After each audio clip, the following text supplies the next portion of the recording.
अभी हम पढ़ेंगे एनाल कैनाल। तो एनाल कैनाल क्या है, जीआई का टर्मिनल पार्ट है, मतलब गैस्ट्रोइंटेस्टाइनल ट्रैक्ट का जो लास्ट पार्ट होता है वो है एनाल कैनाल। ये कहाँ प्रेजेंट है, इसका सिचुएशन क्या है, ये एनाल ट्रायंगल में प्रेजेंट होता है between right and left ischioanal fossa. Ischioanal fossa के राइट और लेफ्ट साइड के बीच में प्रेजेंट होता है एनाल ट्रायंगल में। ये एक्सपांड हो जाता है जब इसमें फिशीज पास हो जाती है। इसके हम पढ़ेंगे लेंथ, एक्सटेंट और डायरेक्शन। सो ये 3.8 सेंटीमीटर लॉन्ग होता है। ये एनोरेक्टल जंक्शन से लेके एनस तक प्रेजेंट होता है। इसके बाद ये होता है कहाँ प्रेजेंट होता है, इसका जो एनल कैनल की जो ओपनिंग है वो 4 सेंटीमीटर बिलो और टेप ऑफ कॉकिक्स में फ्रंट में प्रेजेंट है। ये सारा ये डायग्राम से हमें क्लियर हो सकता है। इसमें रेक्टम है, रेक्टम और ब्लैडर के बीच में है रेक्टोवेसिकुलर पाउच। ब्लैडर की साइड में प्रेजेंट है प्रोस्टेट ग्लैंड और सेमिनल वेसिकल। यूरिनरी ब्लैडर जाके ओपन होगा, यूरेथ्रा पेरिनियल बॉडी उसके पोस्टीरियर रिलेशन में होगी। सो ये हो गया एनल कैनाल। सो एनल कैनाल कहाँ प्रेजेंट है, रेक्टम के एंडिंग पे या फिर जीआई ट्रैक्ट के एंडिंग में। कहाँ प्रेजेंट है, जो सैक्रम और कॉकिजियल वर्टिब्री होते हैं उनके सामने। कॉकिक्स और रेक्टम के बीच में जो एनस के बीच में जो लिगामेंट है वो है एनोरेक्टल लिगामेंट। रेक्टम जाके एंड होता है एनल कैनाल में। रेक्टम के आगे क्या होता है, रेक्टोयूटेराइन पाउच, यूट्रस और वजाइना, ये होता है फीमेल्स में। सो इसमें हम रिलेशंस पढ़ेंगे मेल और फीमेल में। मेल और फीमेल दोनों में रिलेशन अलग होते हैं। वो है रिलेशन ऑफ एनल कैनाल, जिसमें हम एंटीरियरली पढ़ेंगे दोनों सेक्सेस में, दोनों के एंटीरियरली, मेल और फीमेल दोनों के एंटीरियर एनल कैनाल में पेरिनियल बॉडी होती है। मेल्स में होगा यूरेथ्रा और बल्ब ऑफ पेनिस, फीमेल्स में होगा वजाइना। पोस्टीरियर रिलेशन में होगा anococcygeal ligament, tip of coccyx. Laterally present होगा इस्च्यूकैनल फोसा। ऑल राउंड मतलब हर साइड से प्रेजेंट होगा स्फिंक्टर मसल्स। तो ये थे relations of anal canal male और फीमेल दोनों में। अभी हम आगे पढ़ेंगे इसके इंटीरियर ऑफ एनल कैनाल में क्या प्रेजेंट होता है। So interior of anal canal 3 part में डिवाइड होता है, अपर पार्ट, मिडल पार्ट और lower part. Upper part 15 mm long होता है, मिडल पार्ट 15 mm लॉन्ग होता है और लोअर पार्ट 8 mm लॉन्ग होता है। उसके बाद हम हर पार्ट को इंडिविजुअली पढ़ेंगे। सो अपर पार्ट को म्यूकस पार्ट भी बोलते हैं। सो अपर पार्ट जो म्यूकस पार्ट है वो है 15 mm लॉन्ग, म्यूकस मेम्ब्रेन से लाइंड होता है। म्यूकस मेम्ब्रेन के क्या क्या फीचर है वो दिखते हैं इसमें, कि म्यूकस मेम्ब्रेन में 6 to 10 वर्टिबल कॉलम्स होते हैं या फोल्ड्स होते हैं, जिनको हम बोलते हैं anal column of मॉर्गेनी।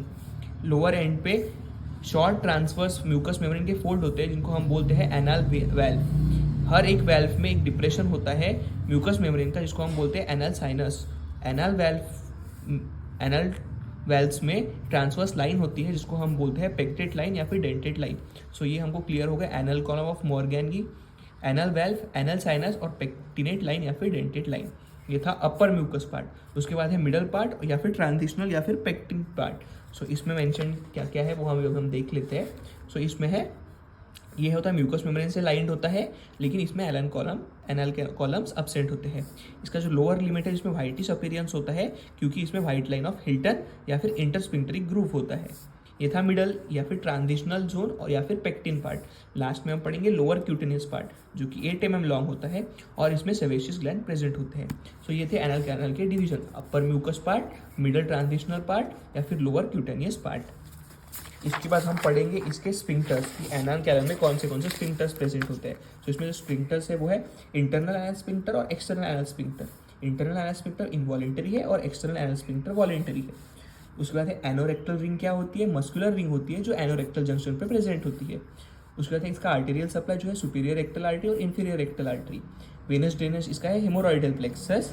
Lymphatic drainage इसका है इंटरनल इलियाक नोड्स और superior inguinal nodes.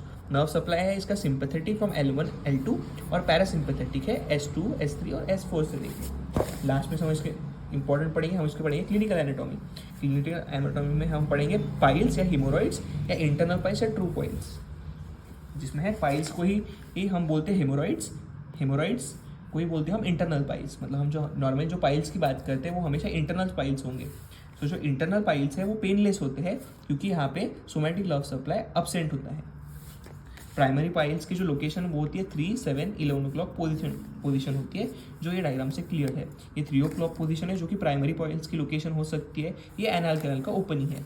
3 o'clock position में प्राइमरी पाइल्स हो सकते हैं, 11 o'clock में प्राइमरी पाइल्स हो सकते हैं, 7 o'clock पोजीशन में प्राइमरी पाइल्स हो सकते हैं, और 11 o'clock और 7 o'clock पोजीशंस के बीच में अगर कोई पोजीशन में पाइल्स है तो वो सेकेंडरी पाइल्स होंगे। सो ये थे position of primary and secondary piles, जिसमें जो प्राइमरी या फिर जो इंटरनल पाइल्स थे वो पेनलेस होते हैं, क्योंकि वहाँ पे सोमैटिक नर्व सप्लाई नहीं होता है, इसलिए इंटरनल पाइल्स में पेन नहीं होता है। इंटरनल पाइल्स का लोकेशन क्या हो सकता है, 3 o'clock पोजीशन, 11 o'clock पोजीशन या फिर 7 o'clock पोजीशन। 11 o'clock या फिर 7 o'clock के बीच में क्या होगा, सेकेंडरी पाइल्स होगा। तो दूसरा हम पढ़ेंगे फॉल्स पाइल्स या फिर एक्सटर्नल पाइल्स, जो कि कहाँ होते हैं, बिलो पेक्टिनेट लाइन होते हैं और ये पेनलेस होते हैं। पेनलेस क्यों होते हैं, एक्सटर्नल पाइल पेनलेस इसलिए होते हैं क्योंकि यहाँ पे सोमैटिक नर्व सप्लाई अब्सेंट होता है।